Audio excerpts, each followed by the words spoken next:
बाबांना फोन केलास ना प्रिया? मग काय म्हणाले ते?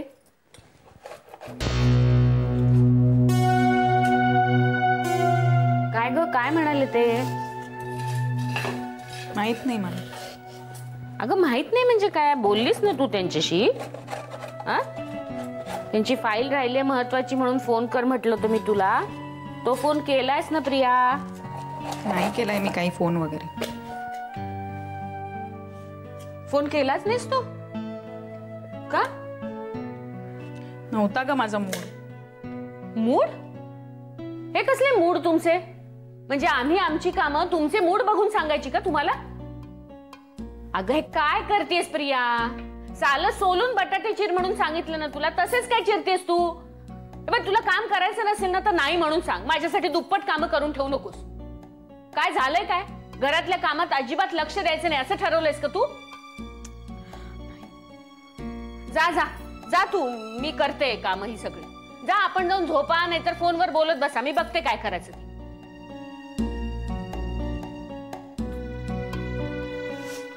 एक मिनिट. काय झालं मुन्ना?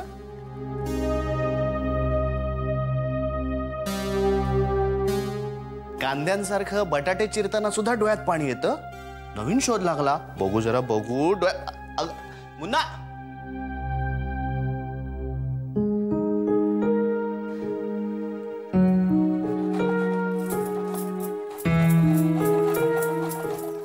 काय झालं? खडाजंगी झालेली दिसते. काही नाही. मला एक गोष्ट आजपर्यंत समजलेलीच नाही. बरंच काही घडलेलं असतं आणि चेहऱ्यावर स्पष्टपणे दिसत असतं, तेव्हाच लोक सगळे म्हणतात काही नाही. फार काही नाही रे. प्रियाचं लक्ष नव्हतं कामात म्हणून जरा आवाज चढला माझा. काल यांचा फोन आला होता, कसली तरी महत्वाची फाईल राहिली म्हणून. म्हणजे कसली तरी त्यातली माहिती हवी होती त्यांना. हिला म्हटलं जरा बाबांना फोन कर. हो हो करते म्हणून अगदी आशीर्वाद दिला मला आणि विसरल्या बाई. आता त्यांचं जर तिथे काही अडलं. काम डाऊन आहे, काम डाऊन. एवढंच आहे ना, मी करतो ना फोन. डोंट वरी. लाडावली आहे नुसती. शांती शांती. तू आता त्या विषयावर बोलू सुद्धा नकोस. तुला बोलायचं असेल ना तर या विषयावर बोल की आजचा बेत काय आहे. आजचा आधी लहान आहेस का तू आता? तुझ्यापेक्षा अजून लहानच आहे ना. बर बर. तुला पदराला हात पुसायचेत ना, जा शुभ्राच्या पदराला जाऊन पुस. काही हरकत नाहीये, पण शुभ्रा क्वचितच साडी नेसते. अरे हो, त्याच्यावर आठवलं. तू आणि शुभ्रा माईंकडे जाणार होतात ना, त्याचं काय झालं? बॅग भरून तयार आहे. शुभ्रा म्हणत होती की बाबांना येऊ दे मग जाऊया. का? का म्हणजे आईला एकटं एकटं वाटेल ना. ए मला काय एकटं एकटं वाटायचं? आजोबा आहेत, प्रिया मॅडम आहेत. किती दिवस ऐकते मी तुम्ही जाणार जाणार म्हणून. माणसाच्या मनात आलं ना की लगेच जाऊन यावं. कुठलं काम केव्हा समोर येईल काही सांगता येत नाही. 2 दिवस तरी जाऊन या रे. माई वाट बघत असतील. मा साहेबांची अशी इच्छा असेल तर आम्ही उद्याच प्रस्थान करतो. आशीर्वाद द्या. धपाटा देते पाठी. तोही आम्ही गोड मानून घेऊ. आधी अरे आधी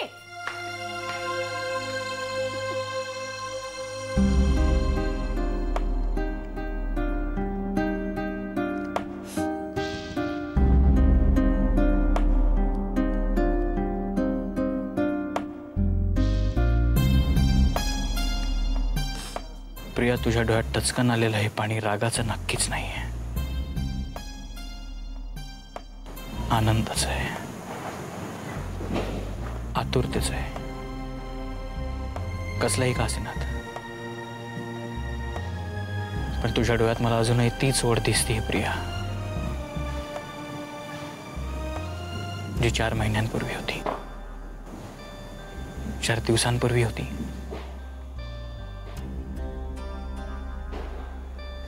अजूनही आहे.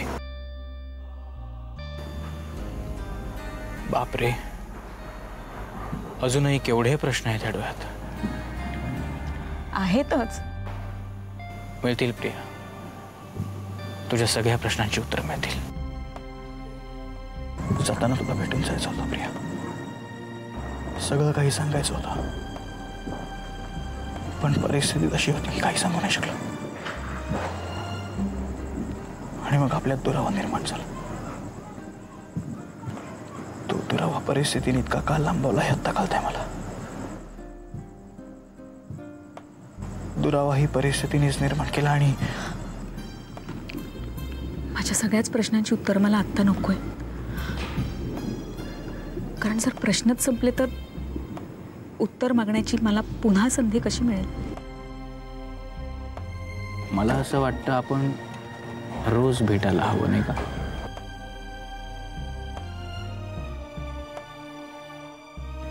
या केसच्या संदर्भात घडणाऱ्या घटना तरी एकमेकांना निदान फोनवर रोज सांगायला हव्या. केस, घटना, चौकशी या व्यतिरिक्त आपण काही बोलू शकत नाही का दुसरं?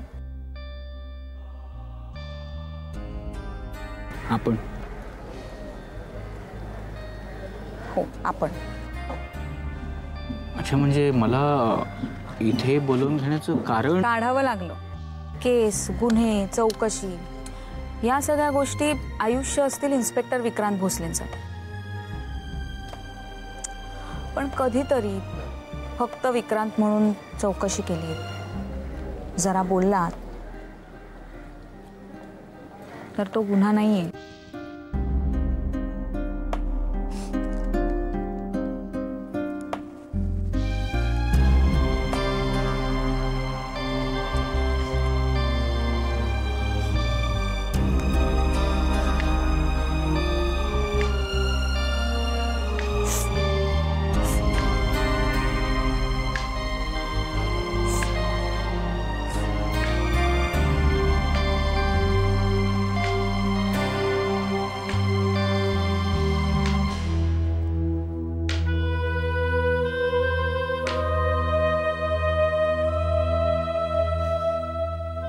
बाहुली, आजोबा संध्याकाळपासून फोन करते, फोन बंद आहे. शांत हो बाळा. कशी शांत हो? आजोबा विक्रांतची बदली झाली एवढंच कळलंय आपल्याला. कुठे झाली आहे, ते कधी परत येणार, वजनवर सुद्धा काही सांगत नाहीये. काय समजायचं आपण? आजोबा विक्रांतचा फोन बंद आहे, कसं सुचेल मला काही? आणि त्यांनी सुद्धा जाताना एक फोन करू नये असं कोणी वागतं का मैत्रीत? श्रीराम, श्रीराम. विक्रांत माझाही खूप जवळचा मित्र आहे, पण तो कोणते खेळ खेळतो त्याचं त्यालाच माहित. आधी आपल्या सगळ्यांना एका कोड्यात टाकायचं, मग ते कोडं सोडवण्यासाठी एका जवळच्या माणसाला पाठवायचं. मग आपल्याला त्या माणसाच्या नात्यांच्या बंधात बांधायचं आणि ते बंध घट्ट होण्यापूर्वीच त्या माणसाला दूर घेऊन जायचं. आजोबा, पण अशी काय चक्र फिरावीत आजोबा? अशी एकाएकी त्यांची बदली व्हावी? बाहुली, बदली ही पोलिसांनी केलेली आहे. त्यांनी टर्मिनेशन लेटर दिलेलं नाही ना अजून. मग झालं तर. पण एक मात्र खरं आहे, विक्रांत इथून गेल्यामुळे एक संरक्षक कवच गेल्यासारखं झालं. श्रीराम, श्रीराम. घ्या पाणी. काय नकोय मला तुझं पाणी बिणी. किती फोन केले मी तुला, माझे सगळे फोन टाळत होतीस तू, एकदाही फोन घेतला नाहीस. मला माहित नाही तुला वेळ होता का नव्हता, शेवटी मला तिथे यावं लागलं तुला भेटायला. तसं नाहीये कुसुमात्या. तसं नाहीये मग कसं आहे? कुसुमात, आपल्या दोघींची अवस्था काय वेगळी आहे का? वेगळीच आहे, खरंच सांगते वेगळीच आहे. मला तुझी किती काळजी वाटते, पण तुला माझी अजिबात काही काळजी वाटत नाही. आणि काळजी वाटत असती ना तर एकतरी फोन केला असतास तू. कुसुमात्या, तुमचाही गैरसमज झाला ना माझ्याबद्दल. कसला गैरसमज? कुसुमात्या, कसं सांगू तुम्हाला? देवानी ना माझ्या जवळच्या माणसांच्या आयुष्यात कायमच अडचणी निर्माण केल्या. आधीला माझ्यापासून दूर नेलं, म्हणून मला वाटलं की तुम्ही माझ्या जितक्या जवळ याल ना तितक्या अडचणी तुमच्या आयुष्यात येतील. आणि त्यात पोलिसांनी जर आपल्या दोघींना एकत्र बघितलं तर तुम्हाला घेतील ना ते जबानीसाठी आत. म्हणून अगं हेच सांगायला मी आले होते ना. अगं आपली पोलिसामध्ये ओळख आहे, घाबरू नकोस तू. पोलिसात ओळख आहे? हो, तो विक्रांत भोसले. अगं इन्स्पेक्टर विक्रांत भोसले नाही का, तू पोलीस स्टेशन मध्ये होतीस तो. विक्रांत भोसलेशी मैत्री आहे तुमची? हो. कुसुमात्या, तुम्हाला माहित नाही तो माणूस सद्गुणांचा पुतळा आहे. हो, अगदी सद्गुणांचा पुतळा. विक्रांत भोसले. कुसुमात्या, तो विक्रांतच होता ज्याने मला पकडलं होतं. आणि तो विक्रांतच असता ज्याने तुला सोडलं असतं माझ्या एका शब्दावरती. हो, एवढ्या चांगल्या ओळखता तुम्ही त्याला. मग माझ्यासाठी एक काम कराल? आता कसं करणार अगं, विसर सगळं. का? अगं इतक्या चांगल्या माणसाची बदली झाली ग, बदली.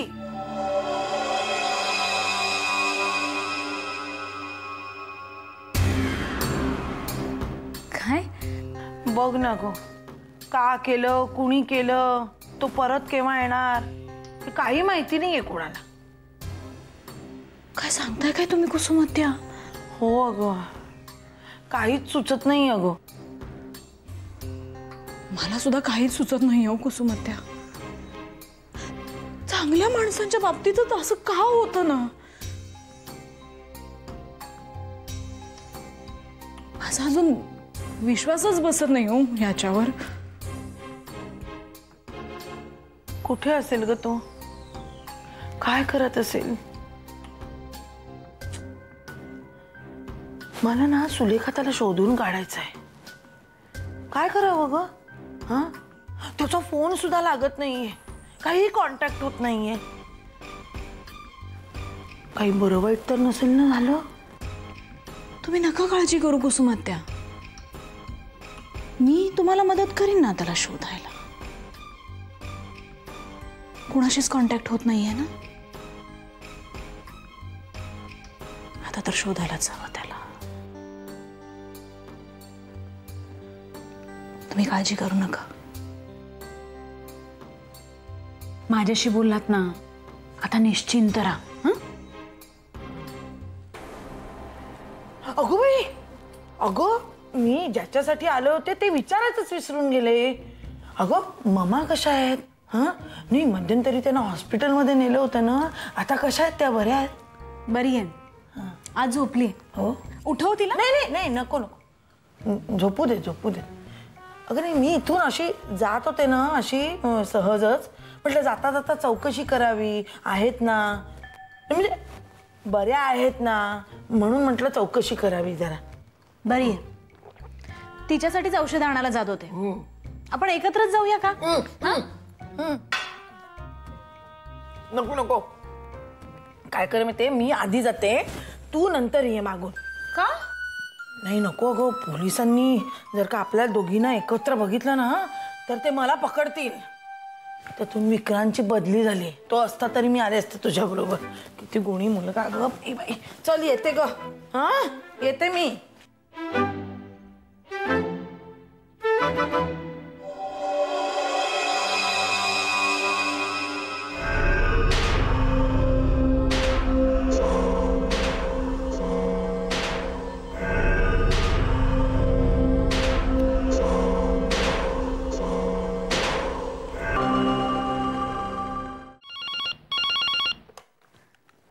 हॅलो, इन्स्पेक्टर विक्रांत भोसले आहेत का? का या पोलीस स्टेशनला दुसरा इन्स्पेक्टर नाहीये का? काय? नाही, काही नाही. इन्स्पेक्टर भोसले ते नाहीये तिथं. नाहीत म्हणजे अजून आले नाहीत का? नाही. कुठे गेलेत? कुठे बाहेर गेलेत का? हो. कुठे बाहेर म्हणजे कुठे? अहो, बाहेर म्हणजे बाहेर, पोलीस स्टेशनच्या बाहेर. हो. कधी परत येणार आहेत ते? ओ बाई, तुमची अडचण काय? हा, तक्रार नोंदवायची आहे का? कुणी हरवलंय का? का कुणी कोणाला मारलंय? का विक्रांत भोसले आलेत का नाही एवढं विचारायला फोन केलाय तुम्ही? तसं नाही, मी पत्रकार आहे. एका मर्डर केस संबंधी आमची ओळख झाली होती, पण मग त्यानंतर काही फोन नाही, काही नाही. म्हटलं विचारावं ना की इन्स्पेक्टर विक्रांत भोसले साहेब कुठे आहेत. बर, पत्रकार आहे का तुम्ही? हो. मग आता एक काम करा, मी जे सांगतोय ते नीट ऐका आणि छापा. इन्स्पेक्टर विक्रांत भोसलेची बदली झाली. कुठं माहिती नाही, परत कधी येणार माहिती नाही. ऑर्डर वरतून आली होती, समजलं? आता छापा आणि लवकर छापा, म्हणजे लोक इथं फोन करून आमचं डोकं खाणं बंद करतील.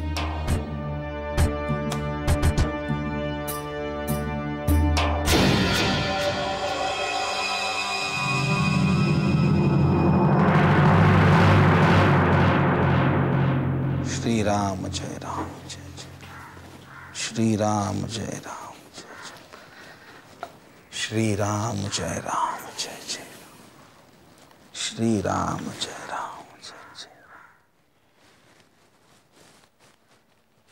काय आदिनाथ पंत, झाली का तयारी कोकणात जायची? हो, माझी झाली आहे. शुभ्राची झाली की लगेच निघू. श्रीराम श्रीराम. एक सांगू का आदिनाथा? बोला ना. चांगला निर्णय घेतला आहेस कोकणात जायचा.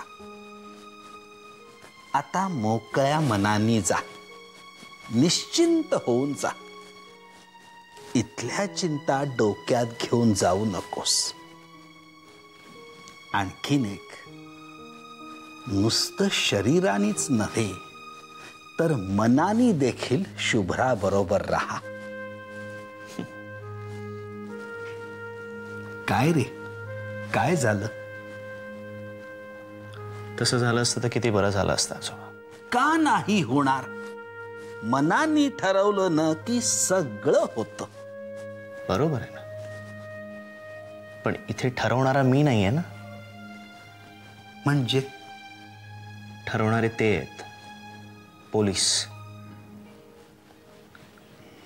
कधीही केव्हाही चौकशीसाठी बोलावून घेतलं तर ठरवलेल्या सगळ्या प्लॅनवर पाणी फिरू शकतं.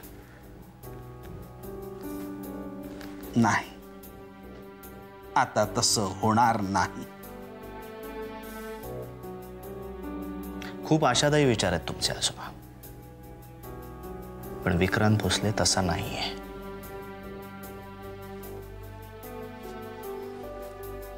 हा तुझा गैरसमज आहे असं मी म्हटलं तर? त्याच्याविषयी तुझ्या मनात वाईट प्रतिमा तयार झाली आहे. आहेच, आणि ती काही मी मुद्दामून बनवून घेतली नाहीये. त्याच्या वागण्यानेच ती तयार झाली. या सगळ्या गोष्टी एकमेकांकडे बघण्याच्या दृष्टिकोनावरही अवलंबून असतात. बरोबर आहे, आणि त्याचा माझ्याकडे बघण्याचा दृष्टिकोन मी गुन्हेगार आहे असा असेल तर मी काही केलं तो बदलू शकत नाही. आणि तुझा त्याच्याकडे बघण्याचा दृष्टिकोन का बदलेल? आजपर्यंत शास्त्री कुटुंबाला त्रास देण्याव्यतिरिक्त केलाय काय त्याने?